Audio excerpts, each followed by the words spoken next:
এলেহুৱা ছোৱালী আৰু পৰিশ্ৰমী ছোৱালী। দূৰণিৰ এখন গাঁৱত এটা ঘৰ আছিল। তাত এহাল গিৰিয়েক ঘৈণীয়েক আছিল। দুয়োৰে এজনীকৈ ছোৱালী আছিল প্ৰথম বিয়াৰ ফালৰ। ঘৈণীয়েকে নিজৰ ছোৱালীজনীক বৰকৈ মৰম কৰিছিল। তেওঁ তাইক পিন্ধিবলৈ নতুন নতুন কাপোৰ আনি দিছিল আৰু কেতিয়াও তাইক কাম কৰিবলৈ কোৱা নাছিল। এইদৰে তেওঁৰ ছোৱালীজনী বৰ এলেহুৱা হৈ পৰিছিল। তাই গোটেই দিনটো একো নকৰাকৈ বহি থাকিছিল আৰু নিজৰে প্ৰশংসা কৰি থাকিছিল। আনফালে মাকজনীয়ে তেওঁৰ সতীয়া ছোৱালীজনীৰ লগত বৰ বেয়া ব্যৱহাৰ কৰিছিল। তুমি ইয়াত কিয় বহি আছা?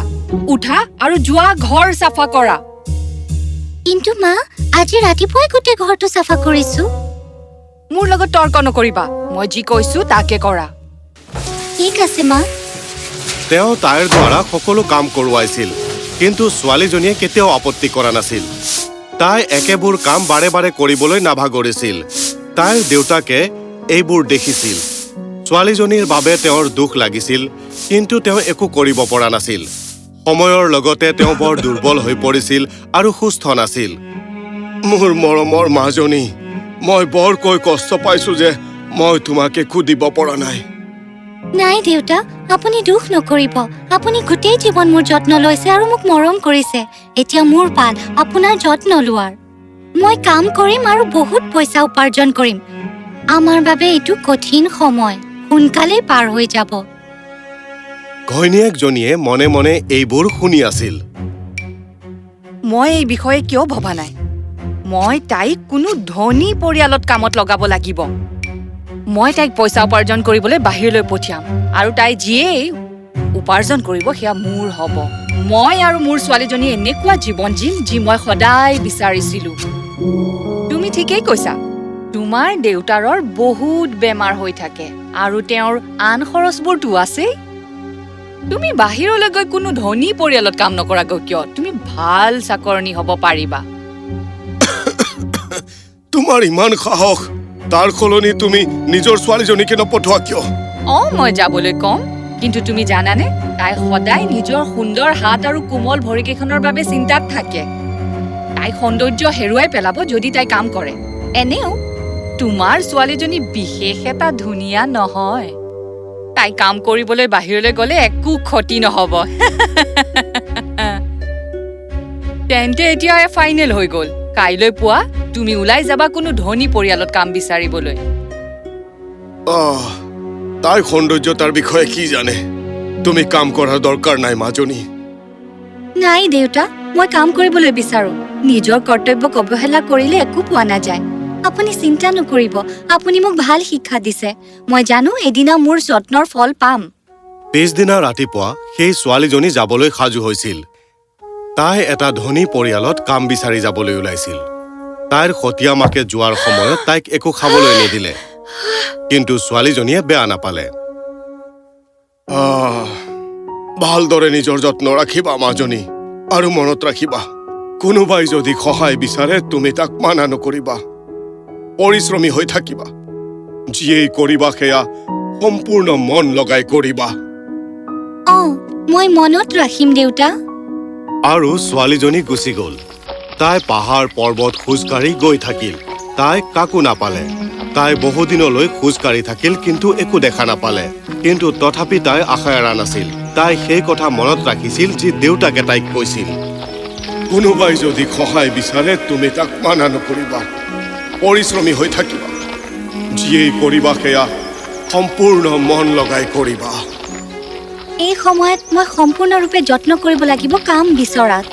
মই এয়া কৰিবই লাগিব, আৰু মই এয়া সম্পূৰ্ণ মন লগাই কৰিম। লাগিলে ইয়াত যিমানেই সময় লাগক, মই হাৰ নামানো। কিছুদূৰ আগুৱাই গৈ তাই এডাল কথা কোৱা গছ পালে। সেইডাল একেবাৰে শুকান আছিল। কেনে আছা মাজনী? তুমি চাগৈ কৰবালৈ গৈ আছা। মোক সহায় কৰা মোৰ শুকান ডালবোৰৰ পৰা মুক্তি পাবলৈ। তাৰ সলনি মই তোমাৰ বাবে কোনো এটা ভাল কাম কৰি দিম। নিঃসন্দেহে।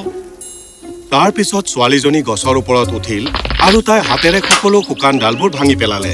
তাই তেতিয়ালৈ নৰল যেতিয়ালৈ সেই গছডাল সম্পূৰ্ণৰূপে শুকান ডালৰ পৰা মুক্ত নহল আৰু নতুন পাত আৰু ফলৰ বাবে সাজু নহল। গছডালে তাইক ধন্যবাদ জনালে আৰু ছোৱালীজনী আগবাঢ়ি গ'ল। কিছুদূৰ যোৱাৰ পিছত তাই পালে এডাল মৰহি যোৱা লতা। সেই লতাডালৰ লগত এখন অদ্ভুত ধৰণৰ কোৰ আছিল। সেই লতাডালে ছোৱালীজনীক ক'লে, নমস্কাৰ, তুমি মোৰ শিপাৰ আশে পাশে খান্দিবা নেকি? তাৰ সলনি মই তোমাৰ বাবে এটা ভাল কাম কৰিম। ছোৱালীজনীয়ে কোৰখন ল'লে আৰু খান্দিবলৈ ধৰিলে, যেতিয়ালৈ তাইৰ হাত দুখন ভাগৰি নপৰিল। তোমাৰ হাত দুখন বিষাবলৈ ধৰিছে চাগৈ। কোনো কথা নাই, মই ভাল পাই যাম। তোমাৰ দৰকাৰ আছিল আৰু মই তোমাক সহায় কৰিব লাগিছিল। লতাডালে তাইক ধন্যবাদ জনালে আৰু ছোৱালীজনী আগবাঢ়ি গ'ল। কিছু দূৰ যোৱাৰ পিছত তাই পালে এটা ভঙা তন্দুৰ আৰু সি তাইক মাত দিলে, সৰু ছোৱালী, তুমি মোক চাফা কৰি পৰিপাটি কৰি দিবানে? তাৰ সলনি মই তোমাক কোনো ভাল কাম কৰি দিম। ছোৱালীজনীয়ে দেখিলে যে সেই তন্দুৰটোত বহুত ফাট মেলিছিল। তাই কিছু সময় ভাবিলে আৰু তাৰ পিছত মাটি আনিলে আৰু সেয়া তাই ভৰিৰে মঠিলে। তাৰ পিছত তাই সেই মাটিৰে সকলো ফাট মাৰি দিলে। এতিয়া সেই তন্দুৰটো আগৰ দৰে নতুন হৈ পৰিল। ধন্যবাদ, কিন্তু তোমাৰ হাত ভৰি লেতেৰা হৈ গ'ল। কোনো কথা নাই, মই এয়া পানীৰে ধুই ল'ব পাৰিম। তোমাৰ দৰকাৰ আছিল আৰু মই তোমাক সহায় কৰিলো, সেয়েহে। তাৰ পিছত ছোৱালীজনী আগবাঢ়িল। কিছু দূৰ গৈ তাই পালে এটা ভঙা কুঁৱা। কুঁৱাটোৱেও তাইক মাত দিলে, নমস্কাৰ, তুমি মোৰ বাহি পানীবোৰ উলিয়াই মোক পৰিষ্কাৰ কৰিবানে? আৰু তাৰ সলনি মই তোমাৰ কোনো ভাল কাম কৰিম। ছোৱালীজনীয়ে গোটেই বাহি পানীখিনি তুলি পেলালে আৰু কুঁৱাটো ঘঁহি ঘঁহি চফা কৰিলে। তোমাৰ কাপোৰ লেতেৰা হ'ল। কোনো কথা নাই, মই এযোৰ ধুই ল'ব পাৰিম। তোমাৰ দৰকাৰ আছিল আৰু মই তোমাক সহায় কৰিলো। কুঁৱাটোৱে তাইক ধন্যবাদ জনালে আৰু ছোৱালীজনী আগবাঢ়িল। কিছু দূৰ গৈ তাই এটা মৰম লগা মাত শুনিলে। সেইটো এটা কুকুৰ আছিল। কুকুৰটোৰ গোটেই গাটো মাটিৰে খনা আছিল। তুমি মোৰ নোমখিনি কাটি দিবানে আৰু নৈত গা ধুৱাবানে? তাৰ সলনি মই তোমাৰ এটা ভাল কাম কৰিম। আৰু ছোৱালীজনীয়ে তাকেই কৰিলে। এতিয়া কুকুৰটো স্বচ্ছ আৰু প্ৰসন্ন দেখা গৈছিল। সি ছোৱালীজনীক ধন্যবাদ জনালে। ছোৱালীজনীয়ে নিজেও নৈত গা ধুলে আৰু আগবাঢ়িল। অলপ পিছতে এন্ধাৰ হ'ল। তাই এটা ঘৰলৈ আহিল য'ত 7জনী পৰিয়ে বাস কৰিছিল। অসুবিধা দিয়াৰ বাবে ক্ষমা বিচাৰিছো, কিন্তু বাহিৰত বৰ এন্ধাৰ। আজি ৰাতিটো মই ইয়াত থাকোনে? তুমি কলৈ গৈ আছা? মই কামৰ সন্ধানত আছো। তেনেহলে কথা এয়াই, তুমি ইয়াতে কাম নকৰা কিয়? ইয়াত 7টা কোঠা আছে। তুমি সদায় 6টা কোঠা চাফা কৰিব লাগিব। কিন্তু মনত ৰাখিবা, 7 নম্বৰ কোঠাটোত প্ৰৱেশ নকৰিবা। তুমি মান্তিনে? মই বৰ কৃতজ্ঞ। ধন্যবাদ, আপুনি যেনেকে কৈছে সেনেকৈ হ'ব। আৰু সেই ছোৱালীজনীয়ে তেনেকুৱাই কৰিলে। তাই সদায় ৰাতিপুৱা উঠে আৰু 6টা কোঠাই চাফা কৰে। তাই কেতিয়াও 7 নম্বৰ কোঠাটোলৈ চোৱা নাছিল। এবছৰ পাৰ হৈ গ'ল আৰু সেই ছোৱালীজনীয়ে ভালেখিনি পইচা উপাৰ্জন কৰিলে। এতিয়া তাই বেমাৰী দেউতাকৰ ওচৰলৈ যাবলৈ বিচাৰিছিল। তুমি যোৱাৰ আগতে আমাক কোৱা, তুমি 7 নম্বৰ কোঠাটোৰ প্ৰতি উৎসুক কিয় নাছিলা? মোৰ দেউতাই শিকাইছিল যে মই সদায় মোৰ কৰ্তব্যৰ পালন কৰো। যেতিয়ালৈ মই ইয়াত কাম কৰিছিলো, মোৰ কৰ্তব্য আছিল মই আপোনালোকৰ আজ্ঞা পালন কৰো। আমি সন্তুষ্ট হৈছো তোমাৰ সততা দেখি। তোমাৰ পৰিশ্ৰমী স্বভাৱে প্ৰভাৱিত কৰিছে আমাক। মোৰ লগত আহা, তোমাৰ ফল পোৱাৰ সময় আহিছে। পৰিয়ে ছোৱালীজনীক 7 নম্বৰ কোঠালৈ লৈ গ'ল। তাৰ ভিতৰত সোণ ৰূপৰ মুদ্ৰা ভৰি পৰি আছিল। যোৱা আৰু সেই মুদ্ৰাবোৰৰ ওপৰত বাগৰ মাৰা। যিমান তোমাৰ গাত লাগি ধৰিব, সিমান তোমাৰ হৈ যাব। ছোৱালীজনীয়ে তাকে কৰিলে যি তাইক কোৱা হৈছিল। তাই সোণৰ মুদ্ৰাবোৰৰ ওপৰত বাগৰিলে আৰু তাৰ পিছত ৰূপৰ মুদ্ৰাবোৰৰ ওপৰত বাগৰিলে। মুদ্ৰাবোৰ তাইৰ গাত লাগি ধৰাৰ বাবে তাই এটা তৰাৰ দৰে জিলিকিবলৈ ধৰিলে। তাই পৰীসকলৰ পৰা বিদায় মাগিলে আৰু তাৰ পৰা ওলাই আহিল। উভতি আহোঁতে তাই বাটত কুকুৰটোক পালে, যিটোক তাই গা ধুৱাইছিল। এতিয়া কুকুৰটোৰ গাত নোমৰ সলনি মতি লাগি আছিল। এইফালে আহা ছোৱালী, মোক তুমি দৰকাৰত সহায় কৰিছিলা। এতিয়া আহা, তোমাক যিমান লাগে মুকুতা লৈ লোৱা। ছোৱালীজনীয়ে নিজৰ হাত, ভৰি আৰু গলত মতিৰ মালা পিন্ধি ললে। তাই কুকুৰটোক ধন্যবাদ জনালে আৰু তাৰ পৰা গুচি গ'ল। কিছু দূৰ গৈ তাই সেই কুঁৱাটো পালে, যিটো তাই পৰিষ্কাৰ কৰিছিল। এইফালে আহা ছোৱালী, তুমি মোক দৰকাৰত সহায় কৰিছিলা। এতিয়া মোৰ পানী খাই তোমাৰ পিয়াহ গুচোৱা। তাত যাত্ৰীসকলৰ বাবে এসোপামান জগ ৰাখি থোৱা হৈছিল আৰু হেঁপাহ পলুৱাই পানী খালে। তাই কুঁৱাটোক ধন্যবাদ জনালে আৰু তাৰ পৰা গুচি আহিল। কিছু দূৰ গৈ তাই সেই তন্দুৰটো পালে যিটোৰ তাই মেৰামতি কৰিছিল। এইফালে আহা ছোৱালী, তুমি মোক সহায় কৰিছিলা যেতিয়া মোৰ দৰকাৰ আছিল। আহা সতেজ ডবল ৰুটি আৰু কেক খোৱা। সেই ছোৱালীজনীয়ে হেঁপাহ পলুৱাই খালে আৰু অলপ তাইৰ দেউতাকৰ বাবে লৈ ললে। তাই কুঁৱাটোক ধন্যবাদ জনালে আৰু তাৰ পৰা গুচি আহিল। কিছু দূৰ গৈ তাই সেই লতাডাল পালে যাৰ গুৰি তাই খান্দিছিল। আহা ছোৱালী, তুমি মোক তেতিয়া সহায় কৰিছিলা যেতিয়া মোৰ দৰকাৰ আছিল। মোৰ ওচৰলৈ আহা আৰু ৰস পান কৰা। ছোৱালীজনীয়ে হেঁপাহ পলুৱাই ৰস খালে আৰু অলপমান তাইৰ দেউতাকৰ বাবে লৈ ললে। তাই লতাডালক ধন্যবাদ জনালে আৰু তাৰ পৰা গুচি আহিল। কিছু দূৰ গৈ তাই সেই গছডাল পালে। গছডাল এতিয়া ফলেৰে ভৰপূৰ হৈ আছিল। আহা ছোৱালী, তুমি মোক তেতিয়া সহায় কৰিছিলা যেতিয়া মোৰ দৰকাৰ আছিল। আহা আৰু এই সতেজ নাচপতি খোৱা। ছোৱালীজনীয়ে হেঁপাহ পলুৱাই নাচপতি খালে আৰু কিছু তাইৰ দেউতাকৰ বাবে লৈ ললে। তাই গছডালক ধন্যবাদ জনালে আৰু তাৰ পৰা গুচি আহিল। তাই নিজৰ দেউতাকক দেখি অতিকৈ আনন্দিত হল। এতিয়া তেওঁ বেমাৰী নাছিল। তেওঁ দুৱাৰত তাইৰ বাবে অপেক্ষা কৰি আছিল। তাই দেউতাকৰ ওচৰলৈ দৌৰ মাৰিলে আৰু দেউতাকক সাৱটি ধৰিলে। যেতিয়া মাক আহিল, তেওঁ গিৰিয়েকক সুস্থ আৰু ধনৱান দেখি আচৰিত হৈ পৰিল। তেওঁ ছোৱালীজনীৰ ফালে চালে। তাই মূৰৰ পৰা ভৰি লৈ সোণ ৰূপেৰে ভৰি আছিল। সতীয়া মাকলৈ নাচাই বাপেক জীয়েক দুয়ো ঘৰৰ ভিতৰলৈ গল।